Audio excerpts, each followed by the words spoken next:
আজ আমি তোমাদের সাথে শেয়ার করব বাঙালির প্রিয় খাবার সজনে পাতা বাটা। তো এই সজনে পাতা বাটা করতে বেশি কিছু লাগে না, যা সজনে পাতা লাগবে আর হচ্ছে শুকনো লঙ্কা রসুন, জাস্ট এগুলিকে টেলে নেবে অতটুকুই।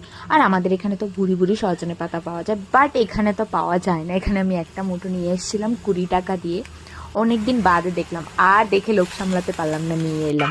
আর যারা সজনে পাতা বাটা খেয়েছো তারা অবশ্যই জানো গরম গরম সজনে পাতা দিয়ে এক থালা ভাত এক নিমিষে খেয়ে নেওয়া যায়। তো সজনে পাতা রসুন আর হচ্ছে শুকনো লঙ্কা দিয়ে আমি মিক্সিতে বেটে পেস্ট করে নিয়েছি। দেন হচ্ছে দিয়ে দিলাম কড়াইতে শুকনো লঙ্কা আর বেশি করে হচ্ছে কালো জিরে ফোড়ন দিয়ে ওখানে এই বাটাটা যে এই পাতা বাটাটা দিয়ে তারপরে টেলে নিলাম। আর তোমাদের এই সজনে পাতা বাটাটা কেমন লাগলো অবশ্যই কিন্তু কমেন্টে জানাবে, আর ফলো করে দেবে গাইস। কিন্তু আমি অনেক সুন্দর সুন্দর রেসিপি তোমাদের সাথে শেয়ার করব। আর যারা খাওনি তারা কিন্তু অবশ্যই